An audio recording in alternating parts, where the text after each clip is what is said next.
The sky was a thick, gray canvas stretched tight over the world. Inside the Jeep, the air was just as heavy.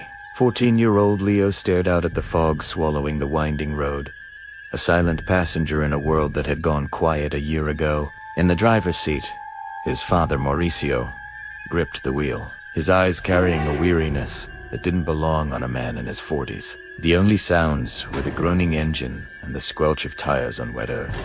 This was their first trip together since his mother died. Exactly 1 year. She had fallen from a cliff during a hike. Leo was there. He was the one who had let go of her hand. The silence between them was a chasm, a dark cave where both father and son were lost. Mauricio had called this trip a chance to get closer. But Leo didn't want to get closer. He wanted to forget. As they reached the summit, a dark, wooden chalet emerged from the mist, its windows rattling in the wind like chattering teeth. A local guide named Sergio stood outside, his eyes fixed on the darkening sky. "The mountain has a memory," he murmured as they approached. "If you come here, don't bring what you want to forget," Leo offered a weak, confused smile, but the words latched onto his mind. That first night, the wind shifted. It was no longer just wind howling through the cracks of the old chalet. It was a voice, a soft, achingly familiar whisper. Leo, he sat up in bed, the room instantly feeling colder. The voice drifted from the fog-drenched forest outside. "Can you hear me, son?" He froze. It was his mother's voice. He scrambled from the bed and ran to his father, who was asleep on the living room sofa. "Dad. Dad. Did you hear that?" Mauricio woke with a start, his initial confusion turning to irritation. "Leo, it was just the wind. Go back to bed." But Leo insisted. He swore. He heard her. From the corner, Sergio watched them. His expression in a low, heavy voice, he said, "The mountain knows what you've lost, and it wants to hear it again." The next day, they ventured onto the main trail, a decision that felt both necessary and deeply wrong. The forest's pulsed with a strange energy. The gnarled trunks of ancient trees seemed to hold faces in their bark. The wind was branches, forming sounds that were too distinct, too deliberate to be natural. Behind the cold stones, even in the rhythm of his own breathing. Then, the whisper grew clearer, sharper, right beside his ear. "Leo, why did you let go of my hand?" The question struck him like a physical blow. He collapsed, gasping. His father rushed to his side, his face a mask of fear. But Sergio wasn't looking at him. He was looking at the forest itself, his eyes wide with a terrifying realization. The trees weren't random. They were arranged in a pattern, forming a colossal face in the landscape. Watching till the mountain was awake. It was watching.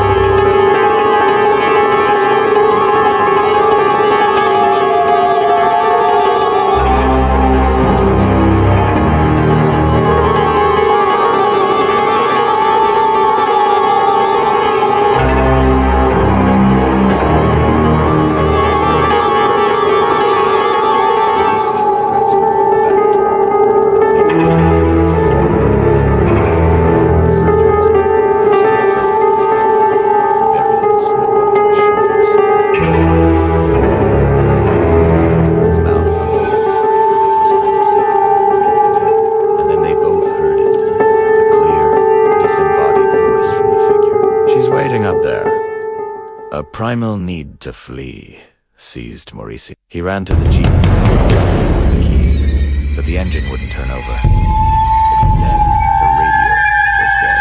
Even the clock on the wall was frozen.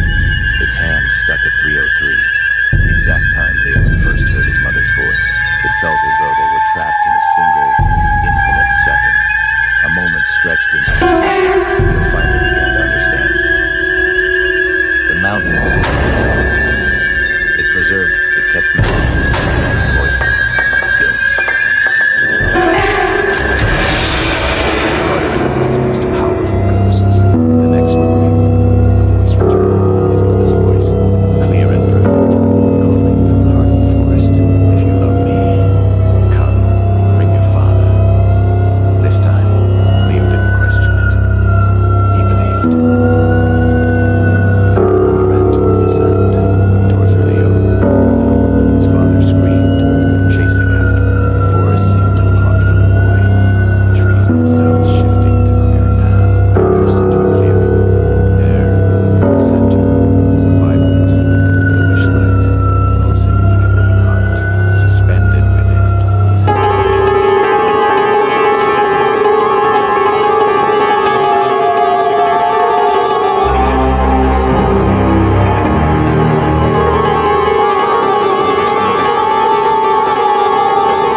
With one final, desperate heave, Leo was free. He landed on the ground, gasping. The creature looked at him one last time, its eyes burning with cold fury. Then he stays. The ground opened up and swallowed Mauricio whole. Then, silence. The wind stopped.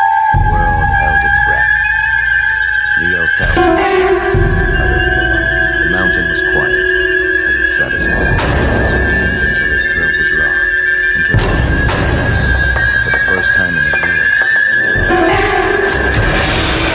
as the sobs racked his body, he noticed something strange. The mountain was echoing him, but it was changing his words. It choked out, "I'm sorry, man." The echo returned, soft and clear. "I forgive you, son." The suffocating cold began to dissipate. The wind became a gentle breeze. The forest seemed to breathe a sigh of relief. When Leo finally opened his eyes, he was lying at the edge of the main road, covered in a thin layer of snow. The cabin, the jeep, the guide, everything was gone. There was only the mountain before him, silent and infinite. He walked down the long road, a ghost in a silent world.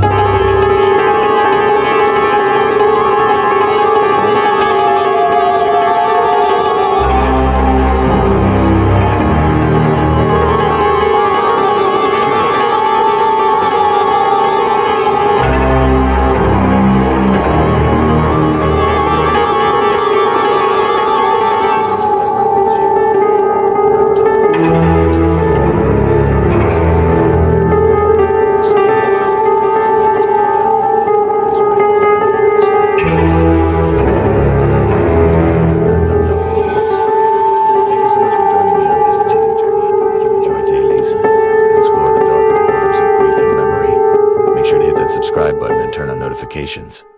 You won't want to miss what's coming next. Until then, stay safe and be careful what you carry into the wild.